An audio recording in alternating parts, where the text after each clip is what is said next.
तो स्टूडेंट्स इसमें से नेक्स्ट जो था वो था बढ़ते हुए प्रतिफल का सचित्र वर्णन। ये रहा, ठीक है, 20 नंबर पे। तो अब इसको करेंगे और समझेंगे कि इजी वे में इसको आप कैसे कर सकते हैं।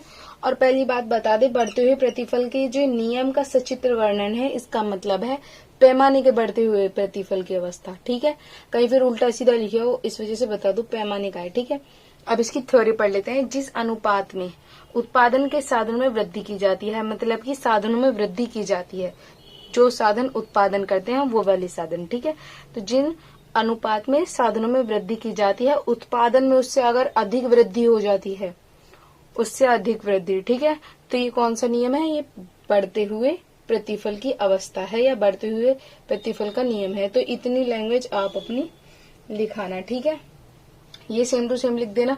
उसके बाद आपको समझा दूं डायग्राम। डायग्राम क्या होता है बेसिकली, मान लीजिए यहाँ है हमारी, यहाँ हम पूंजी मान लेते हैं। ठीक है, पूंजी, और यह हमारा श्रम। ठीक है, तो स्टार्टिंग में क्या हुआ, स्टार्टिंग में हमको श्रम इतना ज्यादा लेना पड़ा। ठीक है, इतना लिया, और पूंजी भी हमने इसी रेशो में लिया, क्योंकि जिस अनुपात में लिख रहे थे इसी रेशो में ले लेते हैं। तो यहाँ मान लीजिए, ठीक है, वैसे आप स्केल से करना, पर मैं इसको मार्कर से समझा रही हूँ। ठीक है, तो इसको लिखने के बाद डॉट डॉट डॉट लगा देंगे। ये मान लीजिए जिस रेशो से हमने पूंजी लिया, उसी रेशो से हमने श्रम लिया। ठीक है, उत्पादन हमारा इतना, कितना अभी बताएंगे। मान लीजिए 100 का उत्पादन हुआ है फिर हमारा। ठीक है, 100 का हुआ है, अभी यहाँ नहीं लिख रहे हैं, यहाँ लिख देते हैं 100 का हुआ है। ठीक है, 100 का उत्पादन हुआ है। दूसरी बारी क्या हुआ, हमने पूंजी और श्रम को थोड़ा कम कर दिया। कितना कम, मान लीजिए अभी तो इतना था, इसमें थोड़ा कम कर देंगे, थोड़ा कम कर दिया। ये बराबर होना चाहिए, थोड़ा हो सकता है ऊपर नीचे, तो ये बराबर कर दीजिएगा आप। ठीक है, बराबर करने के बाद पहले के मुताबिक हमने अनुपात कम लगाया, पर हमें उत्पादन क्या, उसका दुगना मिल रहा है। मतलब कि पहले की हमने ज्यादा अनुपात लगाया था, उतने इस पे हमें 100 मिला। अब हमने क्या किया, पूंजी और श्रम को कम करा। श्रम को कम करने पर भी हमें उसका दुगना मिल रहा था। दुगना कितना, डबल, 100 का डबल। तो इधर हम 100 और इधर हम 200। और अगर हम फिर तीसरी बारी भी करेंगे तो पूंजी और कम कर देंगे। पूंजी और कम करने का, जितना पूंजी लिया उतना श्रम, इतना करने के बाद हम देखेंगे तो जिस मतलब कम अनुपात में हमें उससे फिर ज्यादा, जितना हमें पहले से मिलता आ रहा है उतना ही मिलेगा। ये 200 तक आपके समझ आ गया। अब 200 के बाद अगर ये वाली जो लाइन बनाएंगे तो इसमें हम 300 कर देंगे। ये जो 300 और कम कर दिया हमने अनुपात, इसका रेशो के बाद भी इसका जो उत्पादन है ये बढ़ता ही जा रहा है स्पीड से, ये रुका नहीं है। ठीक है, तो हम क्या करेंगे, एक टाइम पर श्रम और पूंजी बिल्कुल बहुत ही कम हो जाएंगी, पर हमारा उत्पादन बहुत अधिक होगा। तो इसी को ही बढ़ते हुए प्रतिफल का नियम बोला जाता है, और ये कई बार पेपरों में पूछा गया है। तो इसके जो है इसके 3 होते हैं वैसे, पैमाने के बढ़ते प्रतिफल की अवस्था, पैमाने के घटते प्रतिफल की अवस्था, और एक होता है पैमाने के स्थिर। ठीक है, तो इन तीनों को बहुत ही ज्यादा इंपॉर्टेंट है, इसकी एक अलग वीडियो बना देंगे। अब चलते हैं नेक्स्ट क्वेश्चन पे। नेक्स्ट क्वेश्चन में क्या पूछा गया है, होता है व्यक्तिगत मांग तालिका। ये रहा, व्यक्तिगत मांग तालिका से क्या अभिप्राय है, पहले इसको समझा दे। व्यक्तिगत मांग तालिका क्या होती है? तो व्यक्तिगत मांग तालिका जो होती है वो होती है व्यक्तिगत, मतलब एक व्यक्ति के रूप में क्या मांग है, तो वो व्यक्तिगत मांग कहलाती है। अगर बाजार मांग तालिका होती तो बाजार के रूप में बहुत सारे लोगों को देखना पड़ता है। अब मान लीजिए, सपोज कीजिए व्यक्तिगत बोला है तो इसमें एक व्यक्ति लेंगे, एक व्यक्ति मतलब मोहन। सपोज कीजिए मांग बढ़, मतलब किसी वस्तु है, मान लीजिए ये उस मोहन को इसकी जरूरत है। ठीक है, अब अगर इसकी कीमत 1 रुपए होगी, मान लीजिए, मानने में क्या जा रहा है, ठीक है, 1 रुपए होगी, तो मोहन इसके कितने 4-5 पेन खरीद लेगा। और अगर इसकी कीमत 2 हुई तो मोहन क्या 2 पेन खरीदेगा मुश्किल से। और अगर 3 रुपए हो गई तो ऐसे कर करके वो उसका क्या, उसकी क्वांटिटी कम हो जाएंगी, प्राइस बढ़ जाएंगे। ठीक है, प्राइस और क्वांटिटी कम हो जाएंगी। इसके बारे में हमने बता दिया व्यक्तिगत मांग तालिका क्या होती है।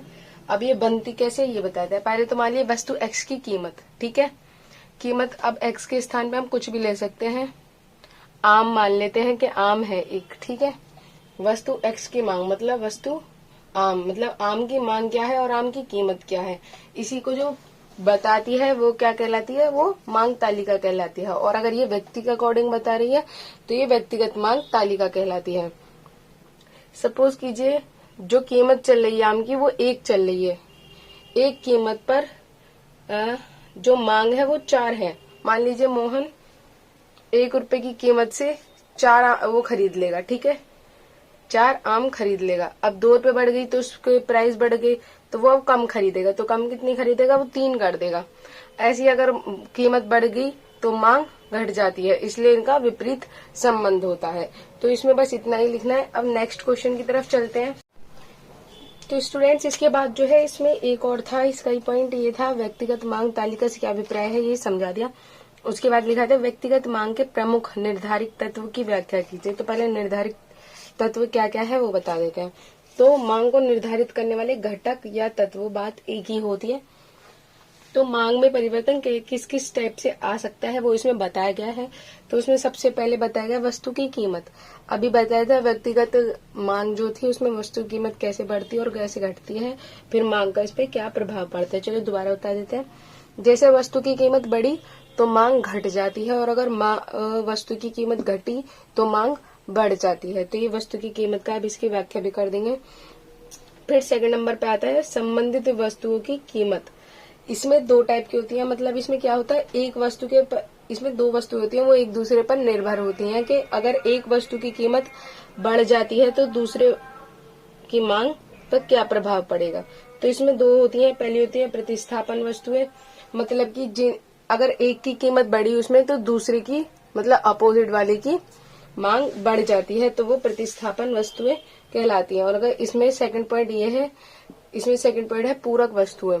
पूरक वस्तुएं क्या, जो एक की मांग में कमी होने पर दूसरे की मांग में भी कमी हो जाती है, वैसी पूरक वस्तुएं कहलाती हैं। फिर आता है उपभोक्ता की आय। उपभोक्ता की आय क्या, अगर उपभोक्ता होगा जो वस्तु का मतलब वस्तु खरीदेगा, मान लीजिए मेरी आय अगर 20,000 रुपए है और मुझे क्या बोलते हैं 10,000 रुपए का सामान खरीदना है। 10,000 की मान लीजिए कोई एक वस्तु है, ठीक है, तो मुश्किल से मैं इसमें से एक ही वस्तु खरीद पाऊंगी, क्योंकि अपनी आय का पूरा भाग में वस्तु खर्च तो करनी दूंगी। तो इसकी क्या होगी, एक। अगर मेरी आय ज्यादा होगी, 40,000 होगी, तो क्या 10,000 की मैं ज्यादा से ज्यादा 2 तो खरीद ही लूंगी, तो इससे क्या होगी, मांग बढ़ जाएगी।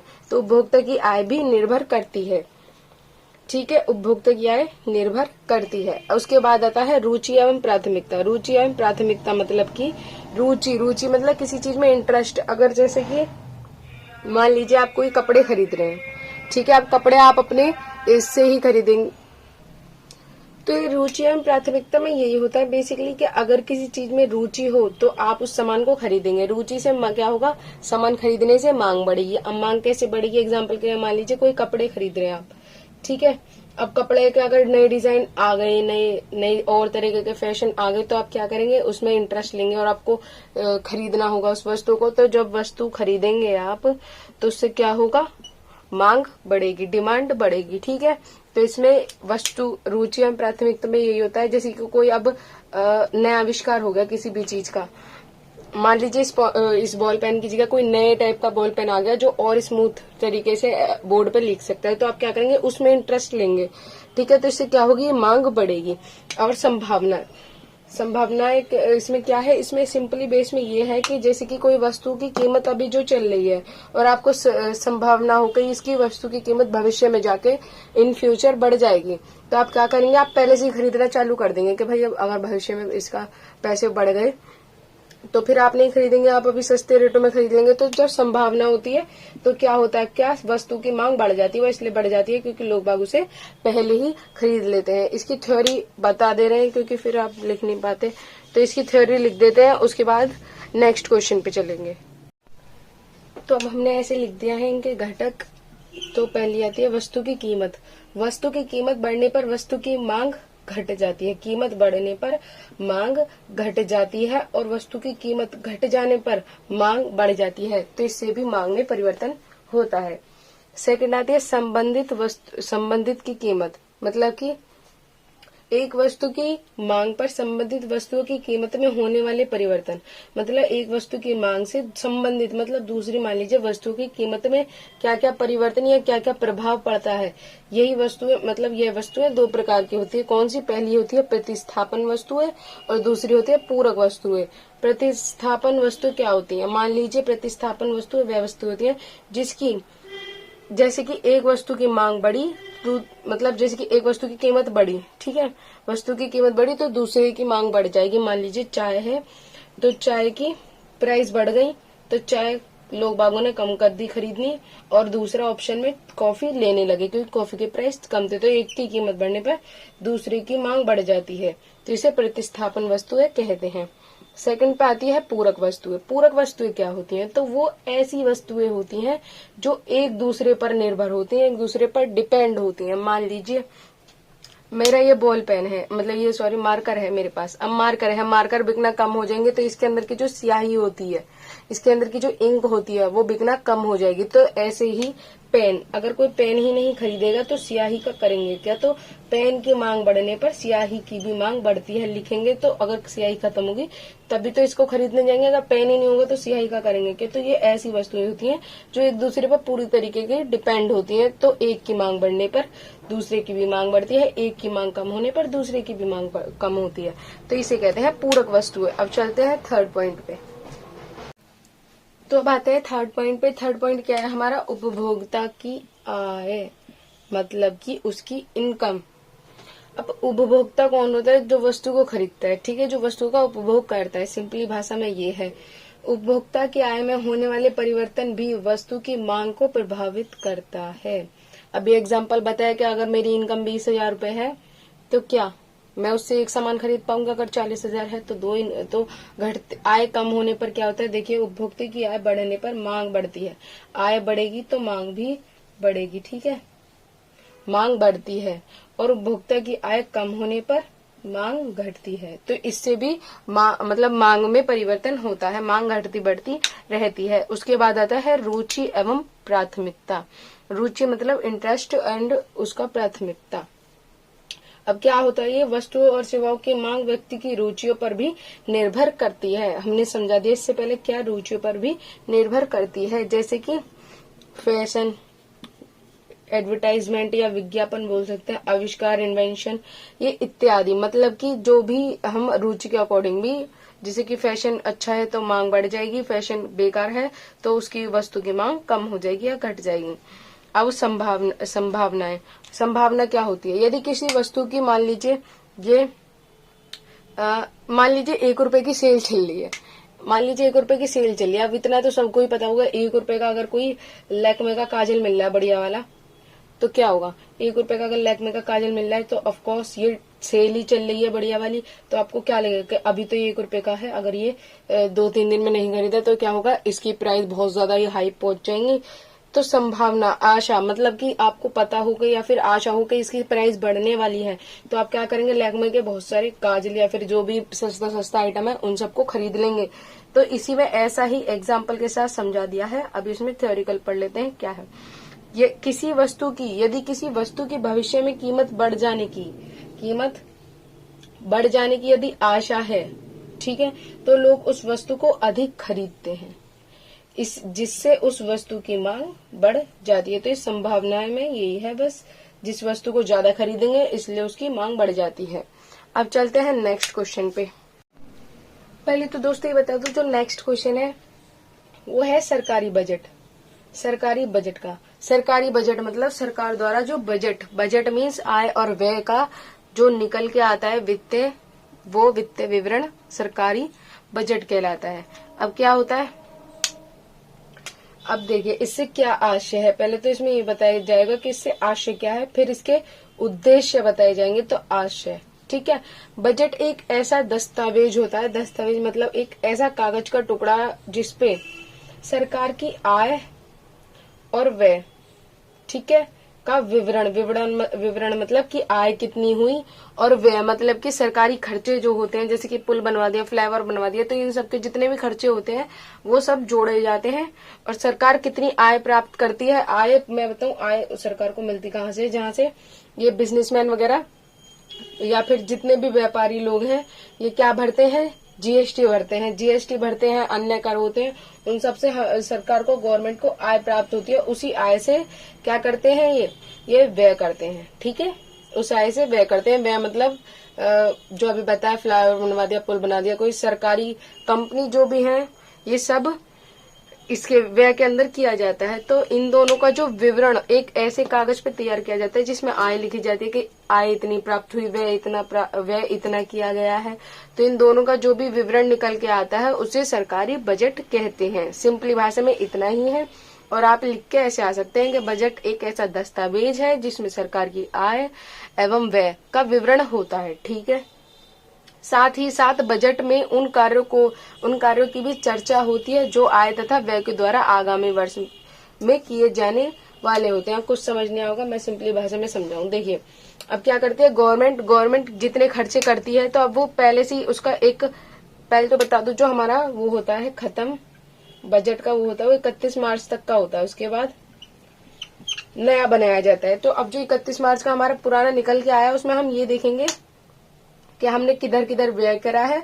तो आने वाले वर्ष में जो नया विवरण तैयार करेंगे या फिर नया व्यय करेंगे, तो वो किस किस कंपनी मतलब किस किस चीजों पर किया जाएगा, तो वो सब देखा जाता है। तो इसलिए आगामी वर्ष मतलब आने वाले वर्ष में किए जाने वाले होते हैं। ठीक है, इस प्रकार देश की अर्थव्यवस्था में बजट का महत्वपूर्ण स्थान है। इससे ही हमारी आय और व्यय का पता चलता है। ठीक है, तो बस इसमें इतना ही है। अब चलते हैं नेक्स्ट पे। तो इसके बाद आते हैं सरकारी बजट के उद्देश्य। ठीक है, अब देखिए इन्हें हेडिंग जो है पहले आप इन्हें डाल देना, उसके बाद लिखना कि योजना से संबंधित। अब बजट जो है क्यों, मतलब इसका क्या उद्देश्य है, बजट का उद्देश्य है योजना से संबंधित। अब बजट का उद्देश्य नियोजन से संबंधित होता है, अतः जो भी बजट बनाया जाता है उससे योजना को भी सम्मिलित किया जाता है। मान लीजिए आप कोई सरकार कोई काम कर रही है, या फिर कोई चीज को बनाने के लिए या फिर कोई भी सरकारी काम करने के लिए सरकारी बजट का होना बहुत ज्यादा ही जरूरी है। मान लीजिए वो सरकार कोई फ्लाईओवर ही बना रही है, 2 जगह वो फ्लाईओवर बना रही है। ठीक है, फ्लाईओवर बना रही है। अब वो तभी तो बनाएगी इन दोनों को जब उसके पास सरकारी बजट होगा कि उसके पास आय कितनी है और अभी तक उसने खर्चे कितने करे गए, तभी तो कोई सरकारी काम किया जा सकता है। जब सरकारी बजट होती है तो नियोजन, तो इसलिए योजना को भी इसमें सम्मिलित किया जाता है। अब चलते हैं सेकंड पे, हिसाब देताओं का उद्देश्य। ठीक है, हिसाब देताओं का उद्देश्य क्या, सरकारी बजट। अब सरकारी बजट है तो सरकार के द्वारा बनाया गया है ये बजट। ठीक है, अब ये बजट जो है इसमें आय कहाँ से प्राप्त हुई, सारी आय व्यापारी मतलब हमारे आम आदमी की है ही, क्योंकि वो जीएसटी कर के रूप में सारा मतलब पैसा दे रहे हैं। तो वो सारी आय भारत मतलब हमारे देश की है ही। तो हमारे देश के लोगों को ये जानने का पूरा अधिकार होता है कि जो सार्वजनिक धन मतलब कि जो लोगों द्वारा धन इकट्ठा करा गया है, सरकारी धन कह सकते हैं एक टाइप से, या सार्वजनिक धन तो ये सारा का सारा धन कहाँ कहाँ इस्तेमाल किया गया है। कहीं गवर्नमेंट उसे अपने अंडर तो नहीं ले रही इस पैसे को, तो इस वजह से वो जनता के लिए ही इकट्ठा किया जाता है और जनता के द्वारा ही इकट्ठा किया जाता है। तो एक मतलब इंसान के जानने का पूरा अधिकार होता है कि मतलब हमारा धन किस प्रकार से, किस तरीके से, क्या क्या है उसमें खर्चे किए जा रहे हैं। तो इसमें सिर्फ यही है हिसाब देताओं का उद्देश्य। एक प्रजातांत्रिक देश में सरकार जनता के प्रति हिसाब देता के लिए उत्तरदायी है, क्योंकि जनता के प्रतिनिधियों को इस बात का जानने का पूरा अधिकार है कि सार्वजनिक धन का प्रयोग किस प्रकार किया जा रहा है। तो ये सिंपल भाषा में इतना ही है। अब चलते हैं थर्ड पॉइंट पे। समझ आ गया हो तो पहले तो सब्सक्राइब कर देना, चैनल को लाइक कर देना। और अब चलते हैं थर्ड पॉइंट पे। तो थर्ड पॉइंट आता है आर्थिक नियंत्रण। ठीक है, आर्थिक नियंत्रण। ठीक है, अब क्या होता है, बजट के माध्यम से सरकार आय व्यय के संबंध में नियंत्रण रखती है। किस पे, आय और व्यय के बीच में संबंध में मतलब नियंत्रण रखती है कि आय कितनी है और व्यय कितना किया गया है। इसके लिए उचित नीति का निर्माण किया जाता है। इस प्रकार बजट के बिना बजट के सार्वजनिक कोष को समुचित रूप से प्रयोग नहीं किया जा सकता। अब अगर गवर्नमेंट आय और व्यय पे नियंत्रण रखेगी कि कितनी आय हुई और कितना व्यय हुआ। तभी तो गवर्नमेंट अगला कोई मतलब किसी चीज का वो बना पाएगी। अगर सरकार पे आय और व्यय का हिसाब नहीं होगा या फिर बजट ही नहीं होगा तो वह अगला कोई कार्य नहीं कर पाएगी। तो इसी को ही आर्थिक नियंत्रण बोला गया है कि बजट के माध्यम से आय और व्यय पर नियंत्रण रखा जा सकता है। तो पॉइंट 4 पे आते हैं। तो इसमें है समस्याओं के समाधान हेतु। तो समस्याओं के समाधान हेतु भी बजट सेट बहुत ही महत्वपूर्ण है।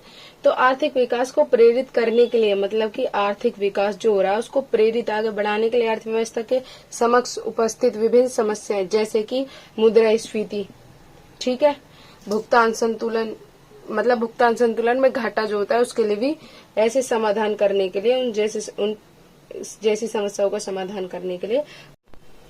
तो बताएं लास्ट और 5th पॉइंट ये है सरकारी गतिविधियों में वृद्धि। अब सरकारी गतिविधियों में वृद्धि तभी तो होगी जब हमारे पास बजट सेट होगा, ठीक है। अब बजट क्या होगा, बजट सेट से क्या होगा, ये सारा हमें पता रहेगा कि हमने कितनी आय करी, कितनी व्यय करी, तो हमने क्या करा। अब सरकारी गतिविधियों में वृद्धि। अब वर्तमान समय में सरकार बहुत सारी नई नई जन कल्याण योजना चला रही है, बहुत सारा फ्री में राशन बांट रही है और बहुत सारी ऐसा भी है कि बहुत सारे पुल बना रही है, बहुत सारी फ्री में लोगों के लिए कर रही है। जैसे कि राशन मान लीजिए, अब राशन पे बहुत सस्ते में चावल पड़ते हैं, ठीक है, या गेहूं पड़ते हैं, ये सारी जन कल्याण योजना सरकार द्वारा चलाई जा रही है। तो उनके लिए भी तो उन्हें आए पैसे की जरूरत पड़ती होगी, पैसे की जरूरत के बाद उनका वो खर्चा भी तो बैठता होगा। तो इस चीज को सबको देखने के लिए वह बजट बनाना बहुत ज्यादा जरूरी होता है, जिसका नाम होता है सरकारी बजट।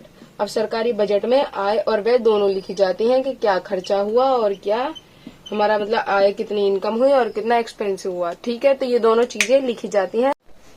तो स्टूडेंट हमारा जो नेक्स्ट क्वेश्चन था वो था भुगतान संतुलन से आप क्या समझते हैं, और इसके 2 अवयव पूछे गए थे, ठीक है।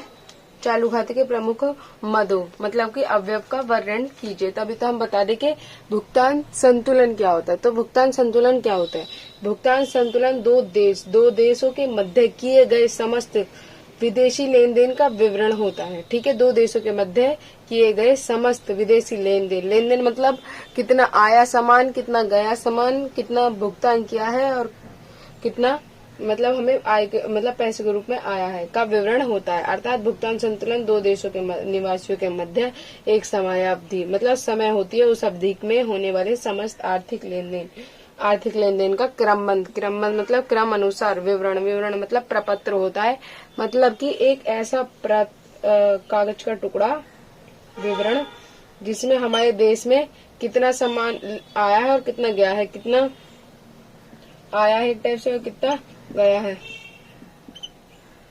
कितने लेनदार हैं और कितने देनदार। तो ये सब कुछ किसमें लिखा जाता है, ये भुगतान संतुलन में लिखा जाता है। तो भुगतान संतुलन का मतलब ये होता है। अब चलते हैं इसके मदों के ऊपर।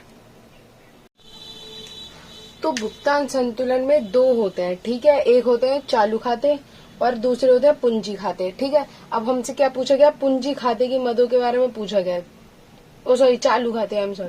चालू खाते के बारे में पूछा गया है, ठीक है। तो चालू खाते में भी 2 होती है, एक दृश्य मध्य जो दिखाई पड़ती है और एक अदृश्य मध्य दिखाई नहीं देती। तो पहली होती है वस्तु का आयात, वस्तु आएगी या निर्यात जाएगी तो वो दिखेंगी, ठीक है। तो ये भी चालू खाते में आते हैं। और अदृश्य मध्य कैसी मध्य होती है, पहले नंबर में मान लीजिए सेवाओं का आयात। अब सेवा दिखेंगे तो है नहीं, बस वस्तुएं दिख सकती है, सेवा नहीं दिखती, तो सेवा अदृश्य मध्य मान ली जाती है। तो सेवाओं का आयात या निर्यात, ठीक है।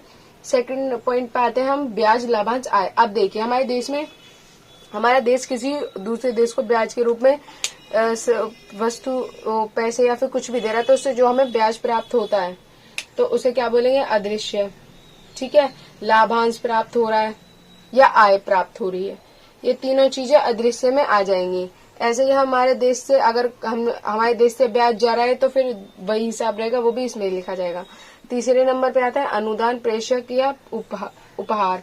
प्रेषक मतलब कि हमारे देश का व्यक्ति दूसरे देश में जाके जो पैसे वैसे कमा के इधर भेज रहा है, तो वो भी इसमें चालू खाते में माने जाएंगे। और उपहार मतलब कि उपहार के रूप में कोई दूसरे देश का व्यक्ति हमारे देश में भेज रहा है, तो वो भी अदृश्य मध्य में गिनी जाएंगी। तो सिर्फ ये इतना सही है, बाकी बना के आप इसे बहुत बड़ा लिख के आ सकते हैं।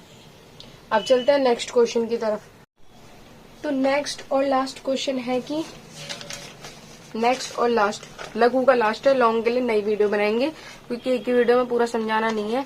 नेक्स्ट लॉन्ग के लिए बन जाएगी। अभी सिर्फ एक रह गया है, वो है व्यावसायिक बैंक से आप क्या समझते हैं, इनके प्रमुख कार्यों का वर्णन कीजिए। तो पहले ही बता दूं, व्यावसायिक हो या व्यापारिक हो, बात एक ही है, लिखना एक ही है। बैंक से क्या आशय है, तो व्यावसायिक बैंक और व्यापारिक बैंक एक ही बैंक होते हैं, बस नाम अलग अलग दे दिए जाते हैं। तो इसमें पढ़ लेते हैं, व्यापारिक बैंक वे बैंक है जो लाभ अर्जित मतलब लाभ कमाने के उद्देश्य से, लाभ अर्जित करने के उद्देश्य से मुद्रा तथा साख का व्यापार करता है। ठीक है, साख का व्यापार करते हैं।